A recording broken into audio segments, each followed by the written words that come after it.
Welcome to the sweet sounds and smells of Lunchorium. A time of day like no other. It's a time to be interactive, a time for socializing and relaxing, for having fun and making connections. It's a time for freedom.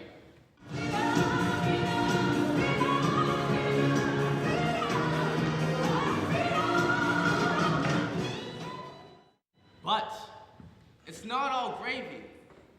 Lunchtime can be greasy, disgusting, loud, chaotic, and obnoxious. In short, lunch can be a mixed brown bag of distress and dessert.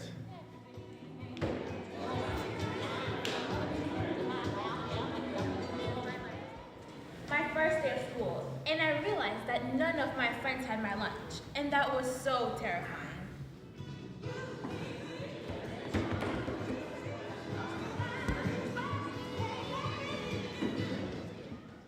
I always see certain people sitting together in the cafeteria.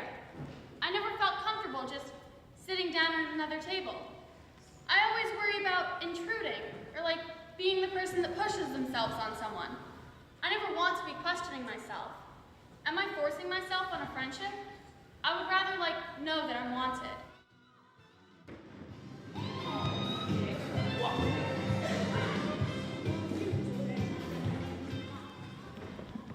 Because it's like people. As soon as you cross the border, everybody's got something to say about it. They just don't let you be friends with another group of people. That's why a lot of people don't try to step into another group. Everyone's going to criticize you.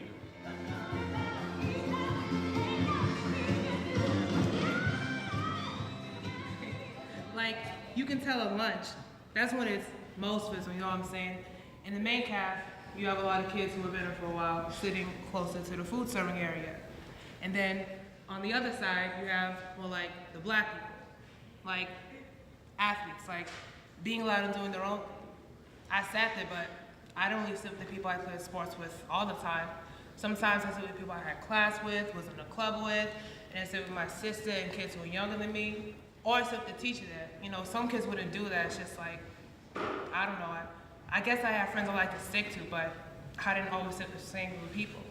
Outside, you have all the white kids playing frisbee during lunch, and whatever. I'm not into frisbee, but I'd say hi to them if they were standing there with their cloaks and their different color hair and plastic backpack and duct tape and this and that. And that's cool by me.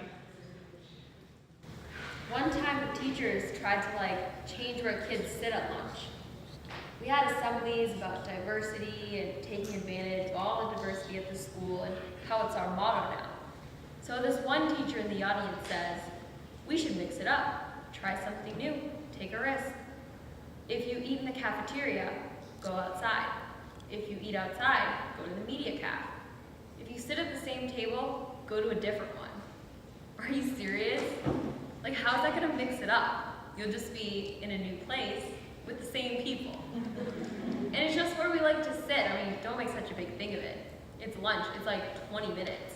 We don't wanna waste time finding a place to eat. We just go to our table. It works out, we all have a place, to sit, to have lunch. Lunch? Yeah, that's the time you can talk about anything. It's not my favorite subject, but she would have to be my favorite teacher. You can tell she just loves history. And she knows all this other stuff about it that makes it even more interesting that's not even in the book. Yeah, I guess it's real comfortable being in that class. If you're late, she just gives you a certain look. Something about that little look makes you think twice about being late again. And then there's a little different look for I know you're not paying attention. If you're fooling around, talking or whatever, even if you think she's working with another group, she waves her hand in your direction I see you. But she won't put you on blast. It's just real comfortable in there. Ah, that look. Due to the fact that I didn't want to be one of those kids who got the help but didn't use it, because that would be disrespectful to her. I kept that look in the back of my head. I questioned myself about a lot of the things that I do. Should I get up and go to the bathroom, or should I sit down and do my work? When I question myself, I get this picture in my head of her sitting there, just giving me that look, like she's telling me, you know what you need to do. You need to sit down and and do your work. There are a couple occasions where I've been treated unfairly. Like when I'm going to the bathroom and have a pass, for some reason, I always get stopped. But at the same time, there could be a white kid walking down the halls and they're kind of, no offense, kind of nerdy. And for some reason, I've never seen anyone like that get stopped and asked to see their pass. Sometimes I think, or I don't want to think, but I think that has to do with the color of my skin, or the way I dress, or the way I even walk down the hall. I don't really care. I'm used to it by now. It doesn't bother me. As long as I know I'm not doing anything wrong, go ahead, check me. When you all find out that I have a pass to use the bathroom, you'll feel stupid. That's all the satisfaction I need. I've discovered when you walk through the halls like times where you're not supposed to be there, you need to walk as if you're on a mission.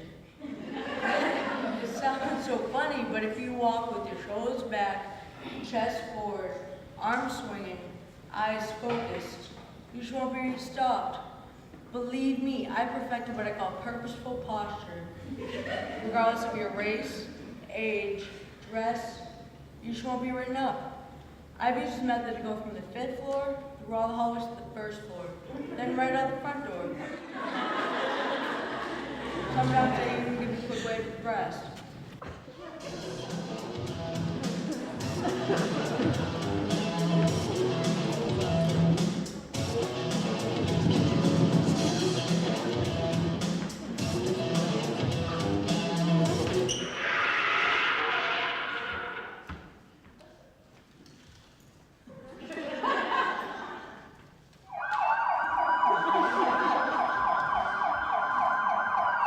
You are in violation of dress code WWC, walking while curvy. Move on, nothing to see here, move on.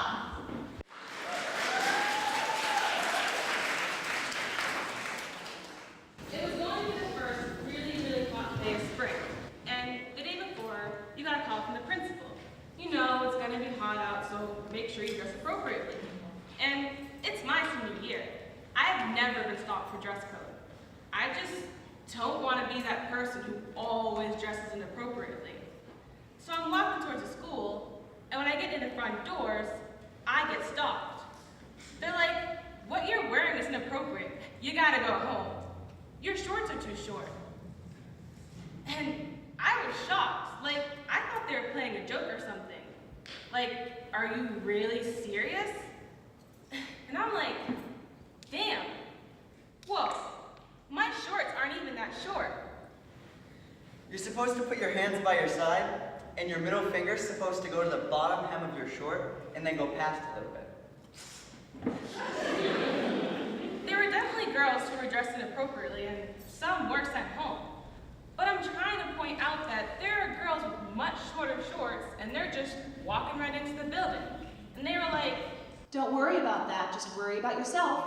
and I had finals. No, midterms. And I'm a senior. I can't miss midterms. But they kept telling me, you gotta go home now. If you don't go home, you'll get detention, or you won't go to prom. And if you don't come back, you'll get suspended. At first, I thought it was like the really skinny white girls got to go in the building with inappropriate shirts on. But no, it was, the more curvy, bigger girls who got stopped. I had spandex in my bag for softball. And they were like, okay, put the spandex on underneath. Go inside and change. It was ridiculous. Like, the spandex were the same length as my shorts, but whatever. So I get into class a half an hour late, and by then, I'm already pissed off. And then there were like 5 girls in my class who had way shorter shorts than me. And that really put me over the edge. They were like, yeah, I just walked right in. No matter what size you are, you should have been stopped too. Like, I have a friend who is really skinny and she has really long legs, and her shorts, they were tight and ridiculously short. And I'm like, how did you get by? Like, how does that work? Does that make any sense? What happens in the end? Because listening to this story makes me upset too. Well, second period, I have stars. And the teacher is really open to having students share their feelings. And, everyone was talking about it. And we told her, we want to talk to the principal about this. And she was like, okay, you can go and talk to him about this. And we told him our personal experiences and how it was really unfair that people of certain sizes were sent home, but then people who were really skinny and still wearing really short things weren't. You can't help the way you were built. If you have that role, you have to apply it to every single female in the school, or even male if they're wearing really short shorts. But after that day, they never really enforced a rule like that. Like stopping you in front of the school and telling you to go home. I'm sure there are people within the school who were sent home for being inappropriate, but that's different. So maybe I did make a difference. I feel like the dress code is mainly directed at females. If a girl has really short shorts on, she is sent home. But if a guy has his pants down to his knees, he's not sent home. If they're not sagged too low, it's not a problem. But if they are, they're just like, pull your pants up, but he's not sent home. Yeah, no, I think the whole size thing affects guys too. But as far as skinny jeans go, if you're skinny or thin, you can pull them off. The hipster look. You wear them with swag. It's cool. But if you're larger, and I don't want to exactly say fat, but you know what I mean, you can't wear them without a comment. Like what? Like, oh, you must be gay. That was the most stressful part. When you turn from the server, and you're like, oh my god, where are all my friends? It's really awkward to be standing in the middle of the cafeteria, not knowing where to go. Freshman and sophomore year, I had a really tight-knit group of friends, and that sort of made it easy and difficult, because they were always the people I would look for. If I didn't see them, I would sort of panic. But by junior and senior year, that friendship deteriorated, and I found myself sort of floating around, so I got more invested in sitting at different tables and talking to different people. There were a few people from my earlier friend group who ended up forming a clique, and it got to the point where they would just own one table. I appreciated that I was able to drift off away from them. Otherwise, I would still be sitting in a clump, or feeling awkward when I didn't see them. But now I feel I could sit down with almost anybody. It's a testament to my growth as a person, because I made connections with different people. And even now, eating alone at dinner is weird, but sort of nice. I would bring a magazine and read, and it was just a chance to be myself. I remember reading 17. They said, eating alone is like having a date with yourself. I thought, that is a good idea. There were times I would think about doing it, but would freak out. I thought, people are going to think I'm weird because I have no one to eat with. But I got to the point where I just have to eat, and I have to do what I have to do. No one is really thinking about you that much. I couldn't have realized this way earlier, but by senior year, I was able to be myself and not worry that I was the focus of everyone's attention. I'm not sure that I'm a very interesting person. I'm kind of subdued and self-conscious. I can't help it, I'm just so self-conscious. My style changes depending on my mood. Some days I'll just want to look like everyone else and I'll wear something like jeans and a tank top or something like that. Then other days I'll feel really hyper in a way and I'll wear something like a high-waisted skirt or something like that. I like classy stuff, so I'll wear something slightly formal, just little things that pop. I have this really nice high-waisted skirt with gold buttons, and I like to wear a lot of black and white so I can wear a lot of accessories that will show up. I have this little pin, and I love high heels. I would wear high heels to Ringe, but my mother would never let me. I don't eat in the cafeteria. Well, at least I didn't last year, and I'm not sure how it'll be next year. My teacher let us eat in her room during lunch, and I like it a lot more there because I have a bunch of really freaky friends, and we would be able to do whatever we wanted without people judging us. So we would jump around and sing Broadway show tunes and stuff like that. We're kind of obsessed with Broadway. I would bring lunch from home every day. I would put noodles in the thermos. Not really ramen, but a little higher class version of noodle. And eat chunks because I love ramen, but it's really, really unhealthy for you. And I always remember to bring in chopsticks because I love eating with chopsticks. Chopsticks are so cool and versatile, you can just do anything with them. But I just can't eat in the cafeteria. Lunch. Lunch is okay at times. At the beginning of the school year, like anybody, you're just kind of like, oh my gosh, what lunch do I have? Who's in my lunch? So I think that goes for anyone. When you kind of get into it, I sit with a small group of friends as always. We are the anime kids. They're Spanish kids, African American, white, Asian, lots of Asians. Because they like secondhand and all that anime. We just get along because with that common interest, nothing else matters at all. We all have our problems, but at lunch, we can just chill and talk about anime jokes. There's so many innuendo anime jokes that are just so hilarious. And we all just get it. I just love the character Inuyasha. He's like half demon, half human, and the two traits just clash with each other. It's a cool anime. He's rude and he's feisty and he's brave, but under all that, he's just so soft and insecure.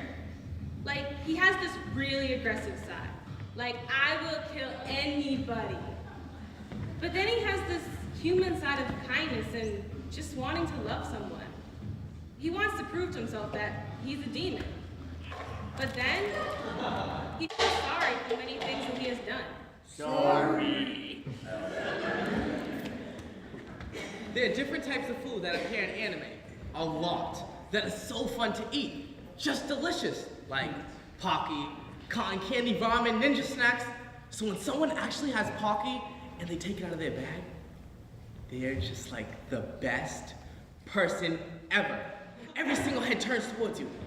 And it's like, hi, best friend. We're just very open and accepting. It's just the way we are. We don't even like to battle that much with the comic book table over which is better. There was this one incident with this kid. Hi. Was sitting by himself, and I know he's feeling all awkward sitting all alone. So I whispered to my friends, guys, we should call him over. So then I went over to him and said, do you want to sit with us? Sure. And we have done that with lots of other people too. And they might not even know what anime is, but as soon as we start to talk about it, they're probably like, okay, these kids are a little crazy. But I think in some way we made them feel welcome.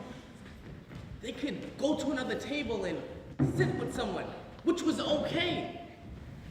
Maybe it will be easier now to go to another table. I won't lie to you. I miss all the fights and crowds around me. All the hooping and hollering. Ring just isn't all that exciting anymore. There used to be fights in the halls, cafeteria to break up the boredom. School is a lot more boring without all the drama. I do think I'm smart, just not smart in what they want me to be smart in. Teachers always saying, oh, you're so smart. You could be doing so good. What's wrong? Are you having problems? Is extra help? Not even. I just don't pay attention because things are real boring and I get real bored. And then I get in this space that even if something gets interesting, I'm just not aware because I'm checked out, bored. But then last April, I went on a black college tour where we visited like 20 historically black colleges. And at every college, it was like a speaker or whatever trying to promote the college. And at this one college, Fisk University, there's this student, must have been a student, started rashing about not knowing of black history. And he went on and on and on and on, and he finally said, if you are bored, raise your hand. And maybe like 10 of us raised our hands, and he was like, I step up on the stage. He then told us 3 times to line up in order according to complexion. Line up in order according to complexion. Line up in order according to complexion. Line up in order according to complexion. And he kept repeating like there was something wrong with us, like we was stupid or something. He then said, for an African American to understand instructions, that it must be repeated several times. I was really shocked that he said that. Then he said, point to the front of the line, and like all pointed to the right where the lightest people were. And he said, you see? Exactly. it's instilled in your mind as black students that light skin is superior. So you automatically think that light skinned people are first. And then for me, you know, that was really something to think about. I gotta keep my eyes open, look around, and pay attention.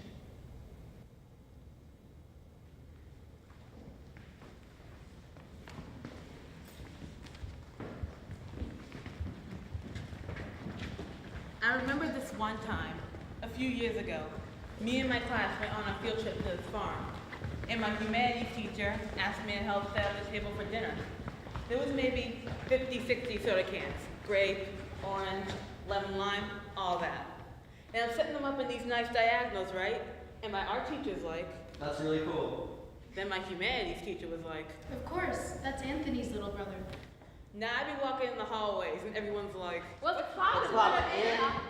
and I see one of my brother's teachers and they be like, Yeah, I know you. Anthony's little brother. and I'm like, yeah. Yeah, you know me? You really know me? So then, say my name.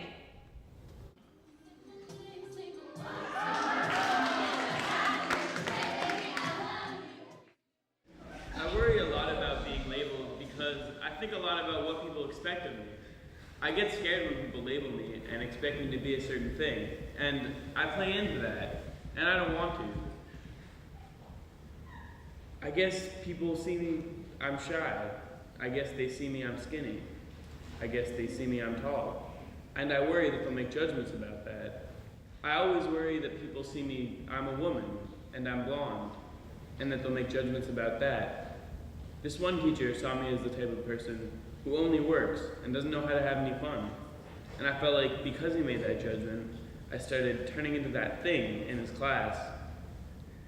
I feel like when people label me, I just start fitting into it, and I just don't know how to break it.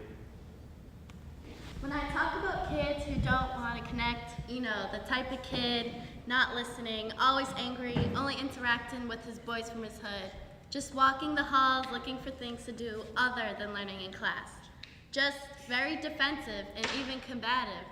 And then I see them after school with some of his crew, but then also talking to the kids that I knew were on the honor roll, in AP classes, high honors, everything. And that took me by surprise. What in God's name could they possibly have in common? What could they be talking about? I mean, I'm thinking about this one kid who's always in trouble, always in detention. When does he have time to become friends with these other kids? And so to see them in the moment was really weird.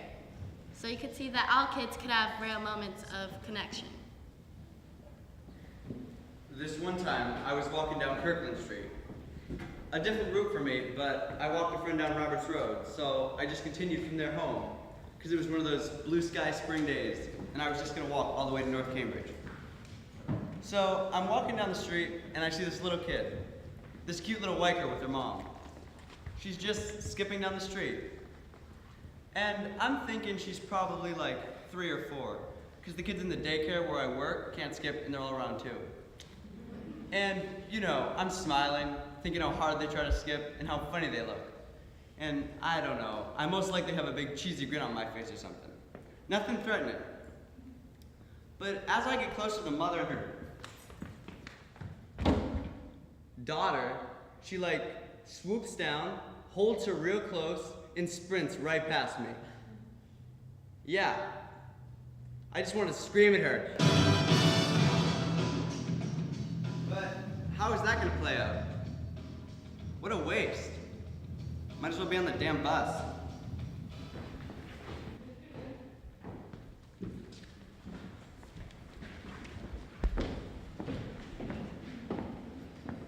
You get these students who are wearing these different shirts that have areas written on the front, the back, on the sides, on their bags. And then you get the individuals who say certain things in the halls. You know, you hear a lot of calls in the halls. You know, C's up. NC. The P. Like now, you put yourself in a small group of individuals who I would assume know each other very closely. and others are not allowed to come in or to be disrespectful. So that right there plays a part in school. I just think these kids get so caught up. And I live down the coast, you live in NC, but when the lines are divided, where are you, or you going to stand? I can see where it's hard to build one community at Ridge. You have all these separate communities coming together in one building. Like, I'm from Port, so I have beef with NC. It's whack, but I understand that now after leaving Ridge and going to college. If you don't have a chance to interact with kids from all over, you're more likely to stay segregated in your own hood. Then again, so much is made up. I'm from the P, Coast, East, West, NC. What if it's not about rivalry? What if it's really just about territory? Like, where's it okay to be? Where's it okay to just chill, just hang out? I mean, Harvard Yard looks like a park. When you walk through it with your friends after school, you just get this feeling like you should, like...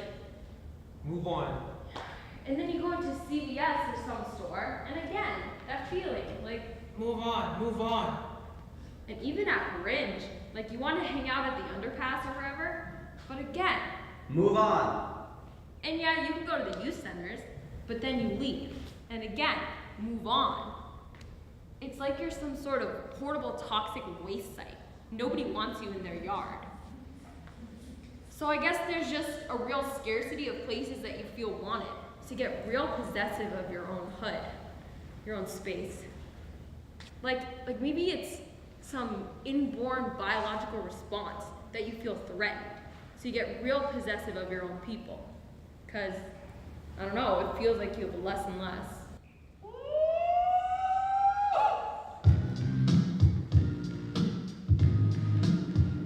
Kids are hanging out at the park, let's say at 8 o'clock on Saturday night. We might get a call, that there's a gang at the park, or there's a group of kids making a lot of noise in such and such place. We will look into it. Not in an aggressive way. I mean, that's where they should be. That's why we have parks, for kids to congregate. But gang? They're kids. A bunch of kids at a park, doing what kids for the most part are supposed to be doing. We don't want to go there with the purpose of saying, move on, move on. Move on. Move on, move on. Move on. Hurry up and buy. Do you need anything? You have any drugs on you? Move on. Move on. Move on. Hurry up and buy. Can I help you? Move on.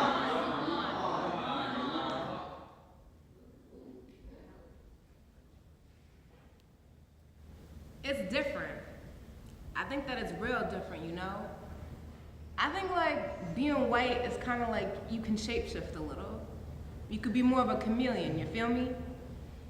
You're allowed more of that room, especially with that thing being hard, tough, you feel me? I'm white. I can blend in somewhere else. I can, be a theater kid. I can do that kind of stuff, you feel me? I'm posting on the corner and it just looks like I'm there chilling or whatever, you feel me? But if you're black, stereotypes start playing into it. And maybe people think you're selling drugs. If you're black, obviously it's more apparent on the outside. And people think you should be a certain way, you feel me? And people, certain high haters, you feel me, are gonna challenge you more in certain choices. Yeah. And they're gonna challenge you more to be tough. Kind of like you gotta actually be tougher. Like, I can walk into CVS looking like a preppy bro, which is not the way I roll, you feel me? But I can shapeshift. Maybe I won't be followed around, watched. But if you're black and even looking like a Harvard dude, you could still be followed around like, I see you. So no free 99, you feel me? I see you. I see you. I see you. I see you. I see you. I see you. I see you. I see you. Where'd you go? You feel me?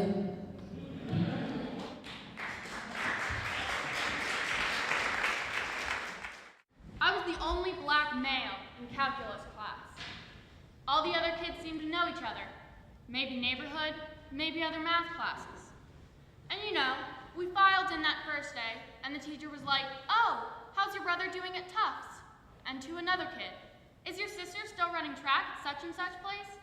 And to someone else, oh, I think I saw your parents down the Cape in August. And then me, hi, who did you take pre-calc with? And I was like, I didn't. And she was like, well, there must be a mistake. You shouldn't be in this class because you have to take pre-calc first. I explained that I took IMP, and I was told that, I was prepared for calc after those classes. She had that look like, oh, really? I'll be checking with your guidance counselor. So, right from the start, I felt like I had to prove that I belonged there in calculus class. I was never late, I sat in the front row, and I tried, to have good eye contact with her. I mostly did all my homework on time, but no different from the other kids. I have to say, I'm proud to say by the end of the semester, I definitely earned her respect. We were cool. No question I belonged there. The kids in the class, they were always cool with me. But once there was a weird, uncomfortable little interaction. Some of the kids asked me if I wanted to go to the movies with them that night. And it was at the Fresh Pond Cinema. And I was like, no, I don't go up there. And they were like, no, dude, it's not far, it's still Cambridge. Yeah, I know it's Cambridge. I just don't go up that way.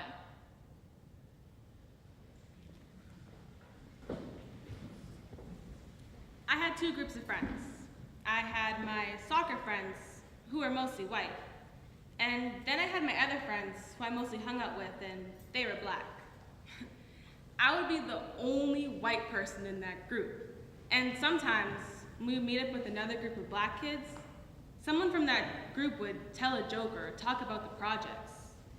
And then they would kind of look my way. And my friends would say something like, don't worry, she's black. And of course, they meant it as a compliment, but that's not how I felt. I'm not black. I'm their friend who was white, and on some level, I was uncomfortable with that comment because I was just me. I didn't try to act or be something that I wasn't. I think I was basically the same with both groups of friends, but I had no one who saw me in both groups. No one I could sort of share my experiences with and check things out with. No one who knew me in both contexts. I felt really alone.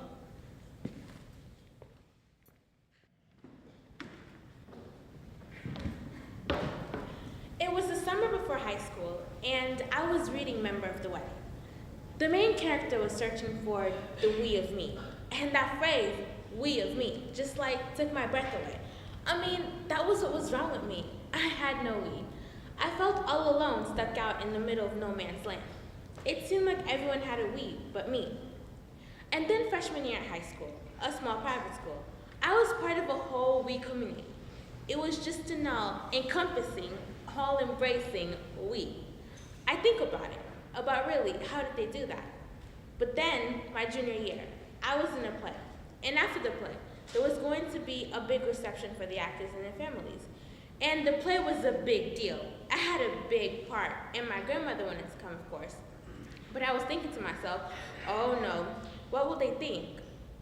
My grandmother, who by the way I really loved, was really going to stand out. She wouldn't fit in at all.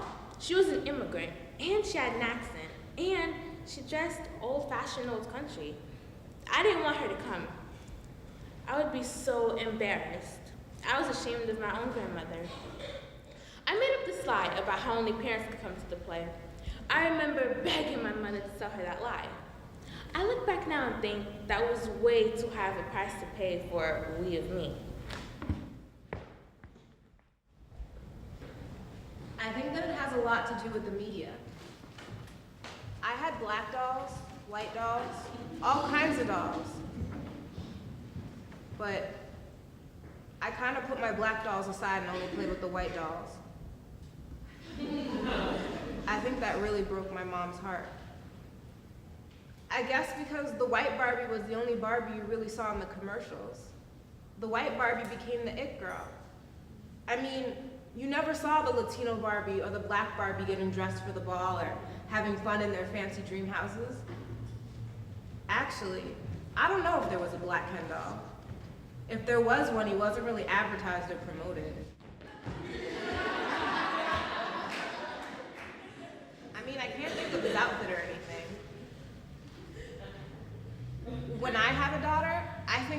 different because people are starting to pay more attention to diversity and multiculturalism. I hope that my daughter would be seeing more positive images in the media because what you see on TV really influences what you feel. And with Obama being president and Sasha and Malia in the White House, just maybe Black Barbie has the chance of becoming the it girl.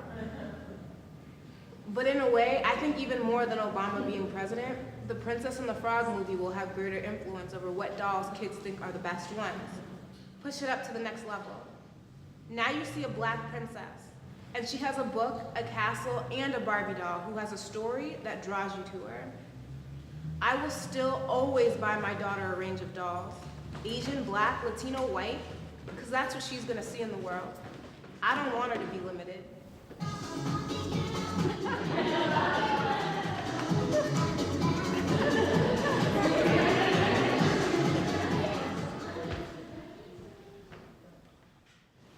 I still think about that time in middle school, 8th grade, and just out of nowhere, I was ostracized. And,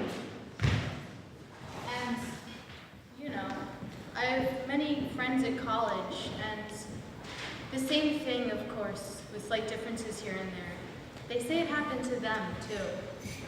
There is still just so much raw emotion when we talk about it. For all of us, this part is the same. As soon as it started that you were the target, it stops. So painful and confusing.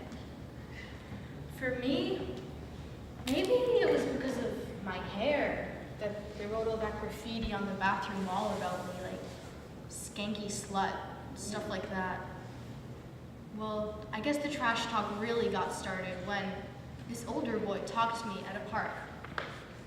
I never hung out there, but just this one time I went with a friend who lived near there.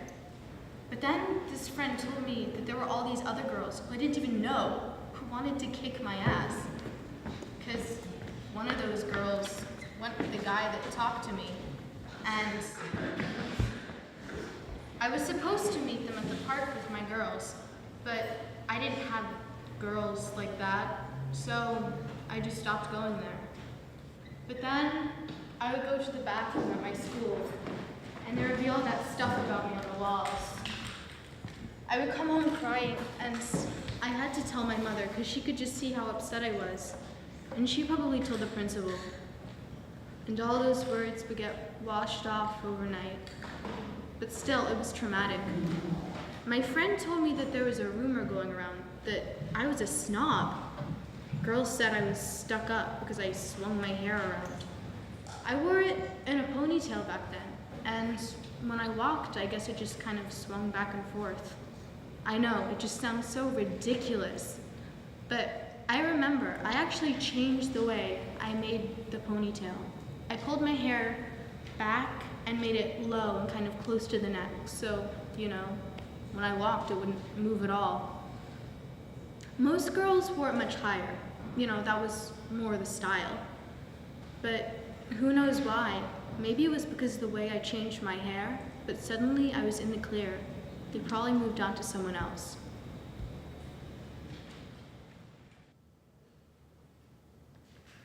They're jealous of me. Like the rose was jealous of the tree. Because he could see that tree was bigger than he. And he couldn't see as far as tree could see. Tree had grown up and branched off, being all that he could be. All this jealousy, because they grew from the same size seed. Tree was wiser now, and his wisdom showed. Rose thinks, Tree thinks he's too big. Tree sees Rose ain't grow. Leaves green with envy, petals red with hate, because he pales in comparison with the tree so great. In fact, it's embarrassing that he's so irate, because Tree's keeping him cool, putting food on his plate. The relationship was torn from the start. Blow a horn for their hearts. Rose grew thorns to pierce through his bark, but Tree never barked. Tree knew they would burn the same if shit sparked. They shared it all. The same soil could have bore the same fruits, intertwined by their roots, but Rose chose the roots of savages and brutes, growing in water that's shallow. He felt the heat of Tree shadow. It's sad, though, to have those brothers of the same species not realize that there's more than one way to eat like a Reese's. And my thesis is they need to cease this and pick up the pieces. Tree sees this as a breeze, it'll blow by. So even though he's so high, they share the same fate. In a drought, they would both die.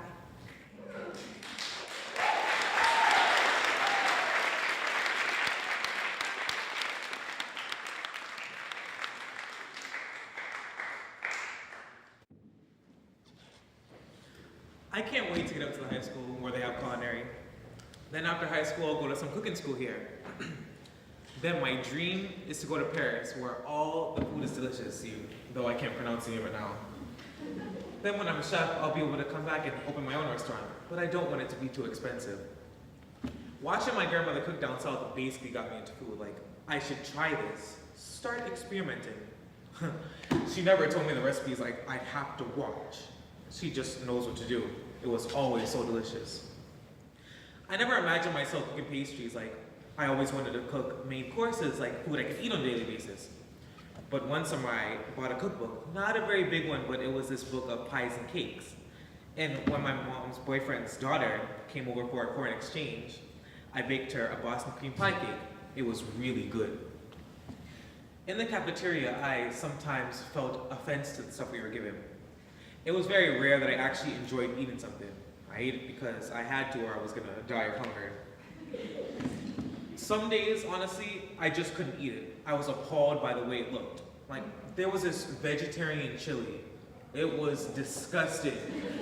It looked like, honestly, it looked like they just opened a can of vegetables and plopped it down. Like, how can you eat that? I mean, some kids are like, oh, it's so good. I hope something I make never turns out like that. I mean, oh, here, I want to show you a picture of something I cooked. This is something I made one day. I look so stupid showing you guys this small picture. Here, I have a bigger one for you. This is an overview of the meal. I don't just love to eat food, I love to see food. If they actually made food from scratch, if they actually made pizza, preferably pizza from scratch, instead of just taking it out of the box and basically putting it in the microwave, kids would actually look forward to eating at the cafeteria. It would be like, I wonder what they're serving today. Yeah, you'll need more cooks, but I've made pizza before, and it's not hard, and it smells scrumptious. It would put everyone in a really good mood. I'm just a happy person. I guess I've always been that way. I mean, it's not that bad things don't happen to me, because they do. But I always just try to look on the bright side. Example? Okay. My best friend, my only friend, moved away when I was in elementary school. Yes, that's right, leaving me all alone. But it could have been worse, you know? She could have died or something. I mean, she just moved to another state. I don't really know why I'm this way.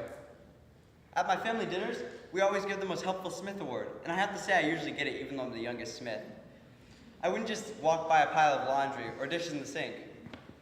Oh, thanks for saying that. Yes, I do try to be helpful. And, you know, there's always somebody a lot worse off than you, and I try to think of that when things don't go my way, and it helps me get over it. Thanks. Really, I never thought of myself as being wise.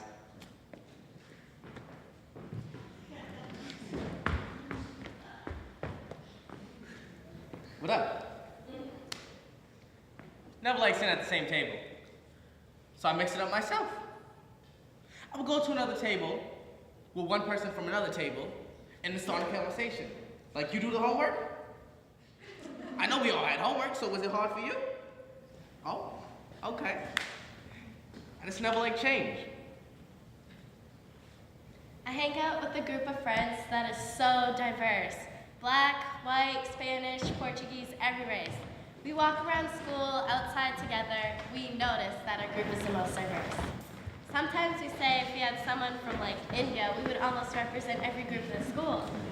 I don't know why. I guess we all have the same interests. Race doesn't matter, it's just what we have in common.